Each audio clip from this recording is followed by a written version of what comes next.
Attendez, il y a vraiment des gens sur cette terre qui ont mal au dos et qui savent même pas ce qu'est une hernie discale? Parce que si vous saviez ce que ce truc provoque, je pense que vous feriez beaucoup plus attention à votre dos parce que c'est vraiment très sérieux. Et c'est pas quelques exercices qui vont régler les choses vraiment. Et le truc, c'est qu'avec l'âge, les chocs, les mauvaises postures, ces disques-là, ils peuvent vraiment craquer de l'intérieur. Et là, croyez-moi que c'est vraiment le début de la descente aux enfers. Et tout ce qu'il contient, vraiment tout ce qu'il contient va venir t'écraser le nerf. Le pire dans tout ça, c'est que ton cerveau, il s'adapte. Genre, il va venir ranger la douleur quelque part, jusqu'à ce jour où la douleur va vraiment revenir puissance 1000. T'as jamais passé d'IRM de ta vie, crois-moi que t'es en train de jouer à la roulette russe avec ta colonne vertébrale. Oui, et ça ne commence pas par prendre une IRM et je vous explique pourquoi. Parce que si vous saviez ce que ce truc provoque, je pense que vous feriez beaucoup plus attention à votre dos. Pas vraiment, parce que la majorité des personnes qui ont des hernies le savent même pas. Parce que c'est vraiment très sérieux. Et c'est pas quelques exercices qui vont régler les choses. Peu importe où se caler votre douleur, le remède, ça sera jamais la sédentarité. C'est d'être autonome avec sa douleur. Plus vous allez être dans la sédentarité, plus vous allez rouler dans une marde de douleur qui a le potentiel de s'en aller chronique. Vous allez être moins endurant, vous allez être plus sensible, puis la douleur risque de revenir plus vite ou rester plus longtemps. Et qu'entre chaque vertèbre, il y a des disques. Christy, je sais pas c'est quoi son diplôme, mais ça au moins il l'a eu. Qu'avec l'âge, les chocs, les mauvaises postures, Il y a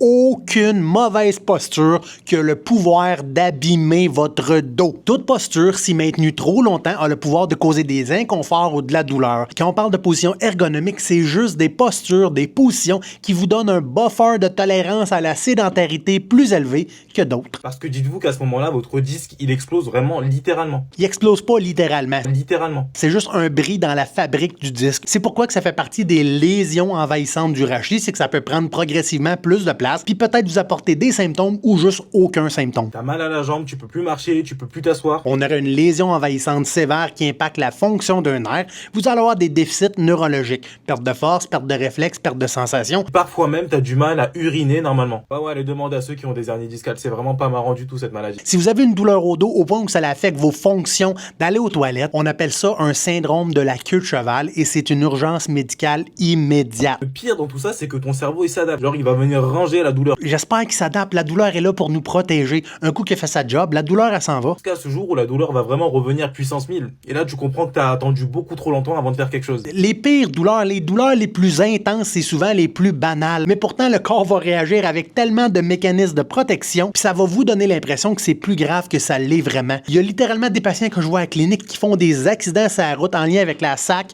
puis ont moins de douleur au dos que quelqu'un qui vient de se pencher pour ramasser un crayon à terre. Si ton dos te fait vraiment mal, que tu sens que tu perds un peu de force, que tu perds un peu de mobilité, que t'as des sensations de radiation, t'as jamais passé d'IRM de ta vie, crois-moi que t'es en train de jouer à la roulette russe avec ta colonne vertébrale. Puis si le sujet des découvertes accidentelles vous intéresse, j'ai une vidéo complète qui explique pourquoi c'est tant de la marde, puis pourquoi il faut éviter d'aller passer des imageries médicales pour le fun quand on n'a aucun symptôme préoccupant. Et non, de la douleur à 10 sur 10, c'est pas un symptôme préoccupant. OK, bye!